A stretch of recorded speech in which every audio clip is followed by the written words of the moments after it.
Nuevamente buenos días a todos y a todos los que nos están viendo a través del internet también. Qué bueno que podemos estar conectados en espíritu en esta hora. Muchas veces le hacemos preguntas a Dios. Posiblemente algunos de nosotros, inclusive hoy, tenemos preguntas que le quisiéramos hacer a Dios o le hacemos quizás en nuestra intimidad cuando oramos o con nuestros pensamientos. ¿Por qué permites esto? ¿Por qué no me respondes rápidamente? ¿Por qué no me das aquello? ¿Por qué ha sucedido lo otro? Tenemos muchas preguntas seguramente. Dios también tiene preguntas que hacernos. Y en los evangelios hay muchas preguntas que el Señor Jesucristo nos hace a nosotros. Se las hizo al pueblo o a los discípulos y por ende a nosotros porque están allí en su palabra. Hombres de poca fe, ¿por qué dudaron? ¿Me amas? ¿Tienen ojos y no ven? ¿Van ustedes también a dejarme? En fin, hay tantas preguntas del Señor Jesucristo. Hoy quiero que hablemos de una pregunta que hace el Señor Jesucristo, que es la primera frase que el evangelista Juan pone en su evangelio. La primera frase del Señor Jesús registrada en ese evangelio. Por lo tanto, es una pregunta no cualquiera, sino que es una pregunta muy útil y muy seria que todos nosotros nos debemos responder. Está en el capítulo 1 del Evangelio de Juan. Así que, si tiene su Biblia, busque el capítulo 1 de Juan. El título de este mensaje es ¿qué estoy buscando? Y precisamente se basa en esa pregunta que hace el Señor Jesucristo. Mientras usted busca allí el capítulo 1 de Juan, este es el quinto sermón de esta serie que estamos estudiando. En los 4 anteriores, que hemos basado también en el capítulo 1, usted recordará que hemos visto todo lo que Juan dice allí de Jesucristo en el capítulo 1. Y Juan dice unas verdades tremendas del Señor Jesucristo en el capítulo 1. El capítulo 1 de Juan posiblemente es la esencia del cristianismo. Allí se nos presenta una cristología muy profunda. Cristología es el estudio de Cristo. Y por ejemplo en el capítulo 1 de Juan, como ya hemos visto, se dice que Jesucristo era siempre eterno, que Él es Dios, que Él es la luz del mundo. Hemos visto también en el capítulo 1 donde se habla de que Jesucristo se hizo 100% hombre, aunque al mismo tiempo es 100% Dios. Hemos visto que el Señor Jesucristo, en Él habita la plenitud de la deidad y que Él es una persona de gracia y llena de verdad. En fin, tantas verdades del Señor Jesús allí en el capítulo 1. Hoy quiero que veamos unos versículos que están también en el capítulo 1, versículos 35 al 39 del Evangelio de Juan, capítulo 1, versos 35 al 39, y dice así. Al día siguiente ¿de cuándo? Y de lo anterior. Al día siguiente, Juan estaba, este es Juan el Bautista, ¿ok? Juan estaba de nuevo allí con 2 de sus discípulos. Juan el Bautista tenía muchos discípulos, muchísimos. Acá estaba él con 2 de sus discípulos. Juan 1, verso 36. Al ver que Jesús pasaba, dijo, aquí tienen al Cordero de Dios. Cuando esos 2 discípulos le oyeron decir esto, dejaron a Juan y siguieron a Jesús. Jesús se volvió y al ver que lo seguían, porque Jesús le estaba dando la espalda porque ellos lo seguían, Jesús se da vuelta y los ve, Jesús les lanza una pregunta, que es la primera frase de Cristo en este evangelio. ¿Qué buscan? Rabí, que quiere decir maestro, ¿dónde te hospedas? Vengan a ver, les contestó Jesús. Y ellos fueron pues y vieron dónde se hospedaba y aquel mismo día se quedaron con él y ya luego eran las 4 de la tarde. Como dice el siguiente versículo, uno de esos que estaba con Juan el Bautista era Andrés, hermano de Pedro. El otro, según los estudiosos, creen que fue el apóstol Juan. No vamos a entrar en detalles en eso, pero es lo que creemos. Que allí estaban estos 2 discípulos de Juan el Bautista, Andrés y el evangelista, el discípulo de Cristo, Juan. Y aquí está sucediendo esta situación con Juan el Bautista. Pero noten qué interesante lo que encontramos aquí, porque en el versículo 36 encontramos que Juan el Bautista ve a Jesús y le lanza un título, el Cordero de Dios. Y Jesucristo se los dice a estos dos discípulos el día siguiente que Juan dijo lo mismo a mucha gente allí en el versículo 29. También aquí de Juan capítulo 1, mire lo que dice el verso 29, lo mismo. He aquí el Cordero de Dios. Así que lo que está haciendo Juan ahora en este nuevo día es reafirmar lo que él ya estaba diciendo. Y siempre, como es Juan el Bautista, apuntando ¿a quién? ¿A sí mismo o a Cristo? A Cristo. Él fue el que dijo que él crezca y que yo mengüe. Él fue quien dijo, yo no soy digno de desatar la correa de su calzado. Él fue quien dijo, él es antes que yo. Él fue quien dijo, él es Dios, yo no. Y aquí de nuevo, siempre apuntando a Cristo. Aquí está el Cordero de Dios. Lanza ese título Juan el Bautista. A Jesucristo se le dan muchísimos títulos en la Biblia. Ya desde el Antiguo Testamento se habla de Cristo.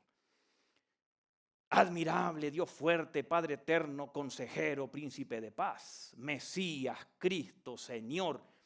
En el Nuevo Testamento, la vid verdadera, la luz del mundo, el Hijo del Hombre, yo soy, el Alfa y la Omega, el principio y el fin, el Redentor, Mesías, intercesor. ¿Cuántos títulos tiene el Señor Jesucristo? Unos 50 más o menos. Y aquí se le da uno de estos títulos tan importantes. El Cordero, con mayúscula, el Cordero de Dios. ¿Y por qué Juan el Bautista dice eso? ¿Qué significa? ¿Qué importancia tiene? ¿Por qué no dijo el caballo de Dios, el gato de Dios? No, él dice el Cordero de Dios. Posiblemente por tres razones. La primera, Juan seguramente estaba pensando en el Antiguo Testamento, en Éxodo capítulo 12, cuando Dios le dijo a Moisés y al pueblo de Israel que tenían que matar un cordero allí en Egipto y tenían que comer el cordero asado por familia esa noche. Y con la sangre, ¿qué tenían que hacer? ¿Pintar qué? Los dinteles, los marcos de las puertas. Que esa noche la 10ª plaga iba a pasar por Egipto, el ángel de la muerte, y iba a matar a todos los primogénitos de los egipcios y de los hebreos, donde no hubiera sangre de cordero. Y así fue, ustedes lo pueden leer, en Éxodo capítulo 12. Y el ángel de Jehová pasó y mató a los primogénitos, pero donde el pueblo puso la fe en Cristo, creyendo que la sangre los iba a salvar, el ángel de la muerte allí no pasó. Seguramente que ese cordero pascual era el que tenía en mente Juan el Bautista cuando dijo esto, que él es el Cordero de Dios. Como el mismo apóstol Pablo dijo en 1 Corintios 5:7, Cristo, nuestro Cordero pascual que fue sacrificado. Lo dijo también el apóstol Pablo. Segundo, seguramente que Juan el Bautista tenía en mente no solo el Cordero pascual, allí de Éxodo capítulo 12, y que cada año mataban los egipcios, sino los sacrificios que hacían los israelitas continuamente.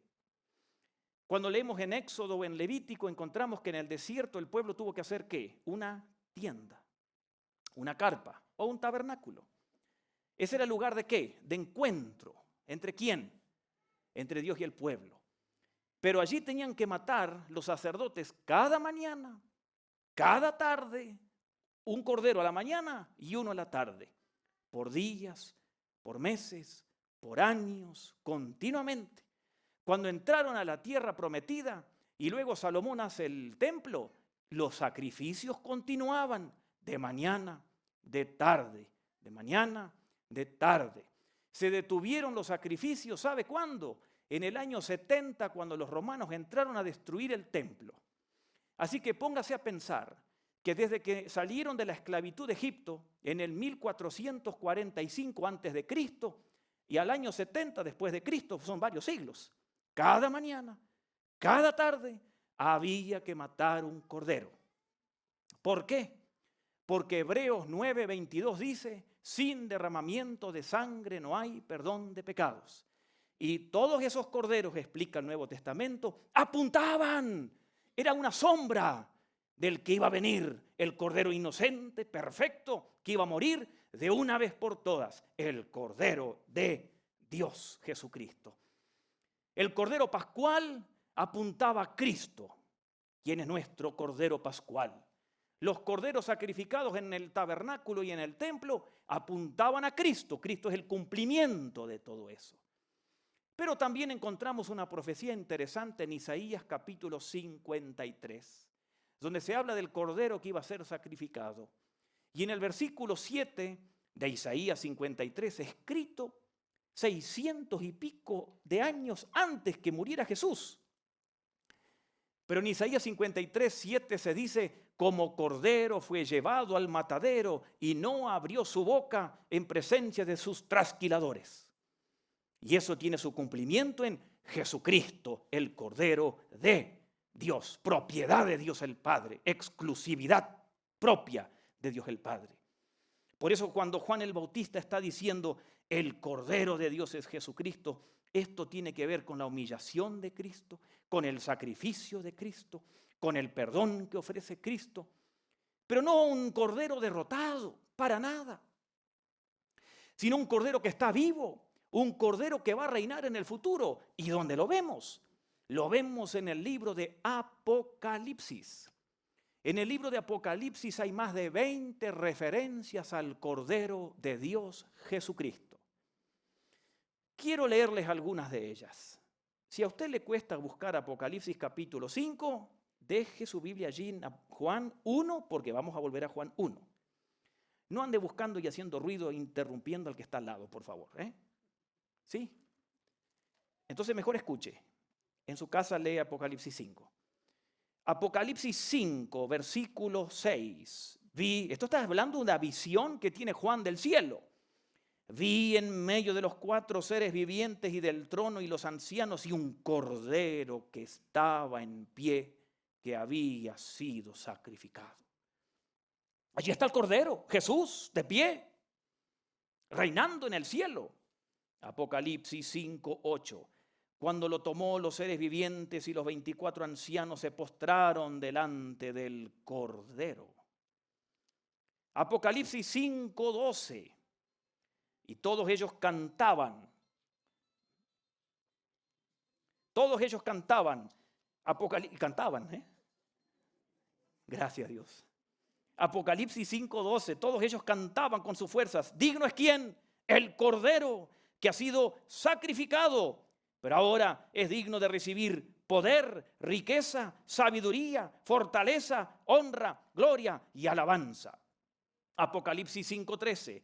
Y oía cuánta criatura hay en el cielo y en la tierra y debajo de la tierra. Nosotros también estaremos allí. Y en el mar y en todos en la creación que cantaban al que está sentado en el trono y al Cordero. Sean la alabanza, la honra, la gloria, el poder por los siglos de los siglos. El Cordero inmolado, sacrificado, pero vivo, triunfante, reinante por toda la eternidad. ¡Aleluya a nuestro Cordero! Y si seguimos leyendo, en Apocalipsis 6 empieza la tribulación. Ya estamos en el cielo los que tenemos a Cristo. Y entonces en la tribulación, mire cómo comienza en Apocalipsis 6 con los juicios de los sellos. Y alguien tiene que abrir los sellos. Y dice Apocalipsis 6, 1, y cuando vi el Cordero, él rompió el primer sello. Versículo 3 de Apocalipsis 6, el Cordero rompió el segundo sello. Apocalipsis 6, 5, el Cordero rompió el tercer sello. Y el Cordero es el único digno de desatar todas las olas de juicios que vendrán sobre la tierra, donde Dios va a manifestar su ira. Es interesante que en Apocalipsis 6, capítulo 6, versículo 16, la gente en la tierra, los que no tienen a Cristo, que estarán en la tribulación, dice que gritaban y les decían a las montañas: caigan sobre nosotros. Caigan sobre nosotros para escapar de la ira del Cordero. Noten, sí, el Cordero fue inmolado, sacrificado, humillado, derrotado aparentemente, pero está triunfante y va a triunfar. Y si seguimos leyendo en Apocalipsis, se habla más del Cordero, más. En Apocalipsis 21 se habla de que el Cordero va a iluminar el cielo. En Apocalipsis 22:1 se dice que del Cordero sale un río de agua viva. ¡Qué increíble! Porque el Cordero Jesucristo está vivo y reina. ¡Qué lindo! Pedro también habla del Cordero. En 1 Pedro capítulo 1, versos 18 y 19, Pedro dice que nosotros hemos sido rescatados de nuestra vana manera de vivir que hemos heredado de nuestros antepasados, los mayas o que eran de la religión católica.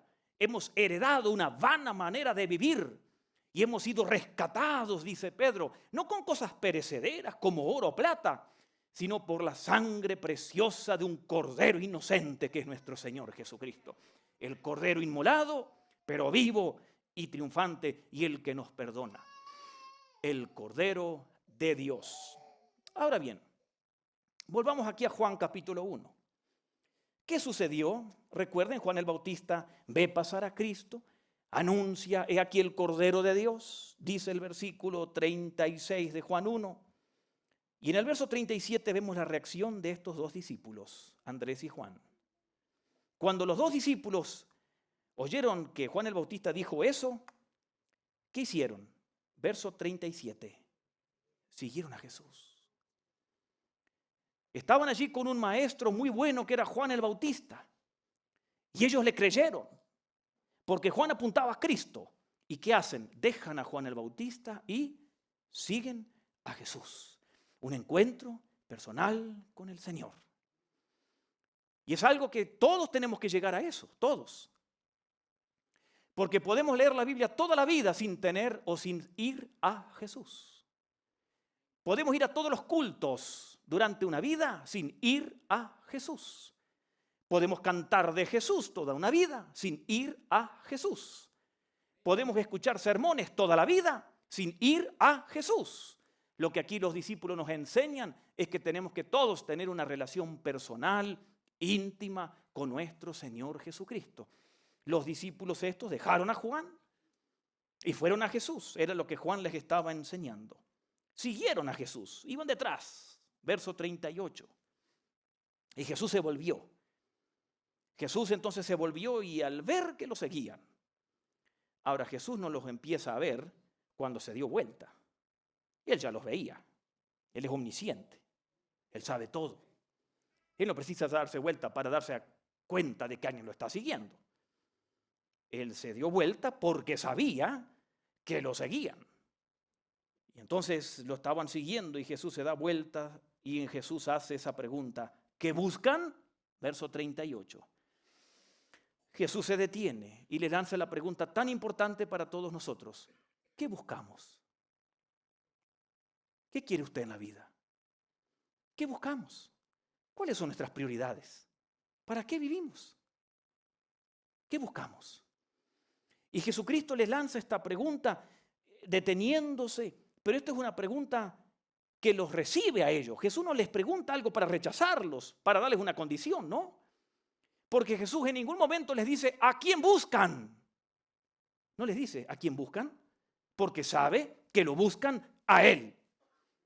Y cuando el Señor Jesucristo ve en nosotros un pequeño indicio de honestidad que realmente le buscamos, se detiene y con gracia nos recibe, como hizo con estos dos. Siempre. Jesús se detiene y con gracia, porque Él es lleno de gracia, los recibe. Pero como está lleno de verdad también, como leímos hace 2 domingos atrás, gracia y verdad, Jesús les va a hacer una pregunta profunda que buscan porque quiere saber los motivos por los cuales le buscan. Porque hay mucha gente que sigue a Cristo con motivos equivocados. Sigo a Cristo porque me va a sanar. Sigo a Cristo porque me va a dar dinero. Y Jesús va a lo profundo porque quiere, claro, darnos la bienvenida y que le sigamos, pero con motivos puros. Puros. No por lo que Él da, sino por quien es Él, Jesús. En Juan capítulo 6, recuerdan ustedes, bueno, ya vamos a llegar. Cuando Juan alimenta a más de 5.000 personas y se manda un tremendo discurso. Y Jesús les dice, Jesús alimenta a más de 5.000 personas. Y Jesús les dice, ustedes me siguen por el pan que les doy. Qué triste, ¿no? Qué triste. Jesús quería que lo siguieran por quién es Él, el Cordero de Dios. Y aquí entonces Jesús se detiene y habla con ellos. Y Jesús los recibe, como en sus propias palabras, Santiago dijo en Santiago 4:8, acérquense a Dios porque Él se acercará a ustedes. Nunca Dios rechaza a alguien que honestamente le busca. Nunca, nunca. Es más, Él espera que le busquemos y nos da la bienvenida. Y cuando usted le busca, el Señor dice claramente, tú eres el tipo de persona que estaba esperando. Porque Él a todos nos espera. A todos. Y el Señor aquí les dice, ¿qué buscan? Hoy en día la gente y todo ser humano busca algo, usted lo sabe. Todos buscamos algo. Algunos buscan un diploma, otros una bicicleta, otros la droga, otros dinero, otros esto y lo otro, pero todos en fin buscan sentido en la vida, valor y dinero o felicidad. Todos buscan algo, aunque mucha gente, quizás la mayoría, ni sabe que buscan la vida, ¿no? Andan deambulando. Pero todos buscan algo, todos quieren sentido, sentirse importante, felicidad. Y muchos entonces para lograr eso se lanzan a conseguir dinero por diferentes medios, porque el dinero les va a dar felicidad. Y para estar seguros en el futuro. Bueno, no hay nada malo en conseguir dinero, pero si usted quiere poner su futuro asegurado en el dinero, va a tener un problema, porque usted nunca va a saber cuánto es seguro, cuánto tiene que tener para estar seguro. Y en la vida hay imprevistos. Otros quieren y viven por una carrera solamente porque eso les da sentido y valor, etc. Otros buscan la paz. En fin, cada uno puede buscar diferentes cosas. ¿Por qué el ser humano busca algo? Porque Dios nos creó a todos con un vacío. A todos. Y el ser humano está inquieto como un mar agitado y seguirá viviendo así hasta la muerte. A menos que encuentre algo que aquiete su alma. El Señor es el único. Porque usted encuentra gente que tiene mucho dinero, que llega al final de su vida y se matan o escriben cosas que dicen no soy feliz. Cuando al millonario de hace años atrás, Rockefeller en Estados Unidos, le pregunta, ¿millonario? Si tan solo nos daría un octavo aquí. Millonario. Le preguntaron, ¿qué necesita para ser feliz? Dijo, un centavo más. Porque usted va a un trabajo y quiere 500, le pagan 500 y a los 2 meses, ¿qué pasa? ¿Quiere 1000? El dinero no llena, no satisface.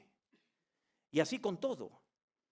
Y Jesús lanza la pregunta aquí porque sabe que Dios nos creó con un vacío interior, como dijo, creo que fue San Agustín, en los primeros siglos del cristianismo.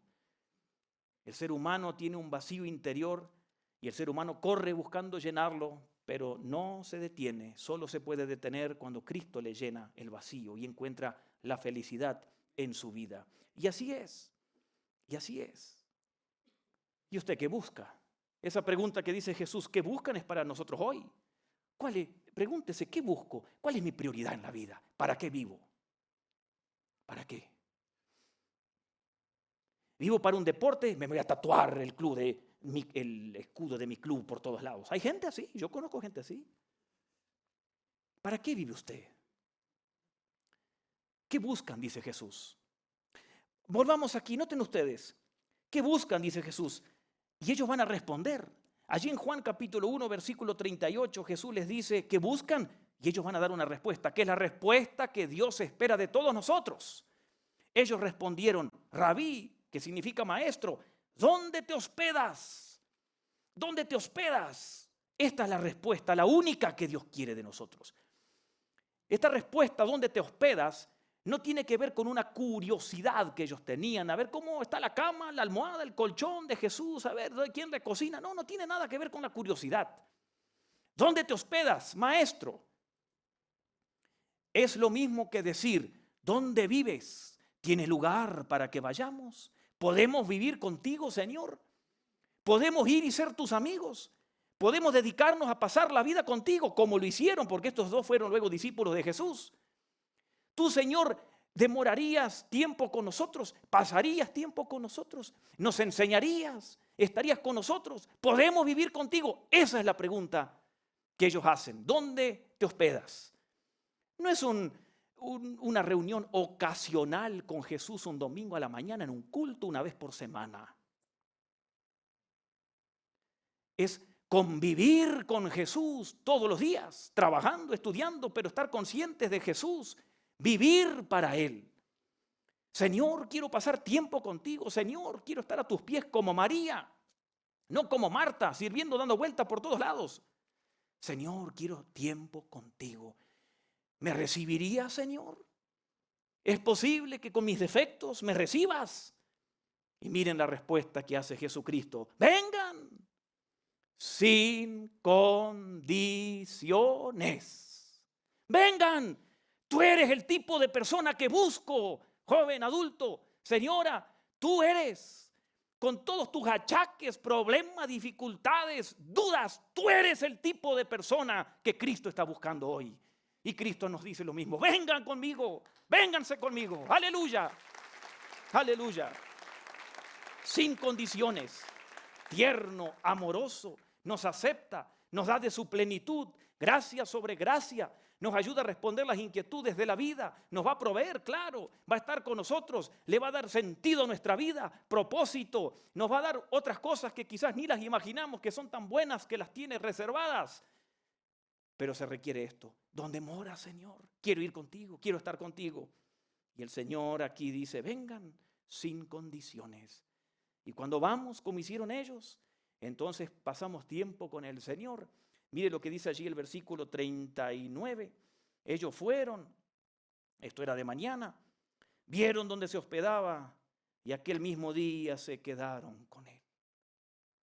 Y siempre. En el verso 40, Andrés busca a su hermano, el apóstol Pedro, y dice, encontramos al Mesías, vamos. Juan se quedó con él, siempre. No era un evento ocasional, ay, qué buen culto, qué buen concierto. No. Es vivir con el Señor. Y luego Juan dice esto, ya son las 4 de la tarde, dice allí en el verso 39, como diciendo, ya se quedaron, punto, ya no salen más. Es que así sucede. Cuando usted conoce al Señor, usted no lo cambia por nada, ¿no es cierto? Por nada, porque usted lo conoce. No puede explicar quizás los versículos, no tiene palabras teológicas, pero usted sabe que es del Señor y Él es suyo y nada lo va a apartar de Él. Así es el Señor, déle un aplauso al Señor. Y cuando usted está con el Señor, y camina con el Señor, usted va a experimentar su plenitud, su llenura. Y como dice el Salmo 23, el Señor es mi pastor, nada me falta. Él me hace reposar en aguas tranquilas. Él le da sentido a mi vida, aunque no tenga nada. Con Él lo tenemos todo. Todo. ¿Recuerdan ese canto que esta semana hablé con Beto, que lo vamos a cantar en el seminario? Jesucristo basta. ¿Recuerdan, no? Jesucristo basta. Suficiente. De eso vamos a hablar en el seminario. Él es suficiente. Él es el único. Cuando tenemos a Él, nos damos cuenta que lo demás es secundario. Cristo es todo. Miren, estos discípulos de Juan, amaban a Juan, estaban años con Juan el Bautista. Cuando ven el Cordero de Dios y pasan un tiempo con Cristo, unas horas, se quedaron. Ese es el peligro, ¿eh? Usted empieza a amar al Señor y no lo va a soltar. Pero Él tampoco te va a soltar. Y nada nos va a apartar del amor que Él tiene hacia nosotros. Hasta nuestras dudas no lo apartarán del amor de Él hacia nosotros. Hasta alguna caída no nos va a apartar del amor de Él hacia nosotros. Y espero que usted agarre ánimo esta mañana. ¿Se acuerda de Pedro? Pedro le negó a Cristo, lo maldijo. Miren Pedro, tremendo Pedro, ¿no? Un gran líder, pero con muchas fallas. Pero Pedro cae, peca, maldijo a Cristo y se fue a pescar. Y vamos a ver eso aquí en Juan. Se fue a pescar, ya dijo, ya me aparté del Señor, pequé, ya no me ama más, como mucha gente cree. ¿Y qué pasa luego? Jesús resucita, ¿y a quién es al primero que va a buscar? A Pedro. Y le lanza la pregunta, Pedro, ¿me amas? Porque Jesús lo seguía amando. Así que el Señor te sigue amando. No importa lo demás, tus dudas, preocupaciones, tus flaquezas, tus luchas, no importa las caídas del ayer. Hoy el Señor te dice, ven, como le dijo a estos dos.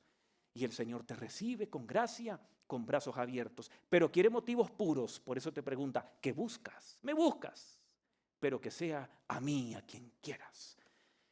como dice el Salmo 63, mi alma tiene sed de ti, mi carne te anhela, Señor.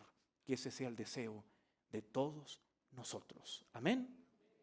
Póngase en pie, vamos a orar. Señor, te buscamos a ti, Señor, y estamos conscientes y seguros que si ves en nosotros un pequeño indicio de honestidad y de amor, tú no nos rechazas y somos las personas ideales que tú buscas. Porque tú, Señor, Cordero de Dios, moriste por nosotros. Señor, te bendecimos y te alabamos. Moriste en una cruz, resucitaste con poder. Perdona mis pecados hoy, sé mi Señor, mi Salvador. Cámbiame y hazme otra vez y ayúdame a serte fiel. Cámbianos, Señor, y haznos otra vez y ayúdanos a serte fiel.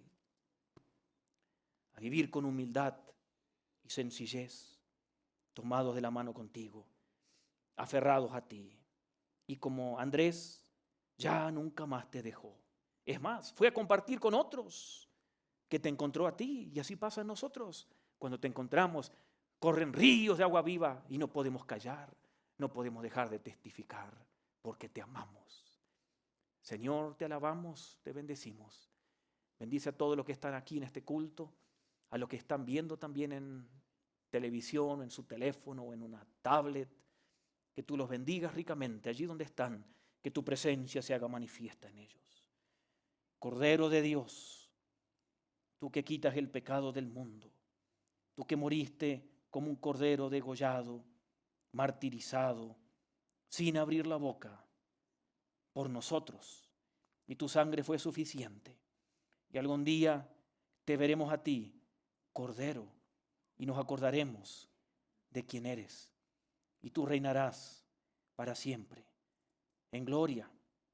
Y como decían, o como diremos que dijo Juan, que vamos a decirte allí en Apocalipsis, cuando estemos contigo en el cielo, te vamos a cantar: digno eres, Cordero, que has sido sacrificado, de recibir el poder, riqueza, sabiduría, fortaleza, honra, gloria y alabanza. A ti que estás sentado en el trono, y al Cordero, sea la alabanza, la honra, la gloria, el poder por los siglos de los siglos. Y todos decimos, amén.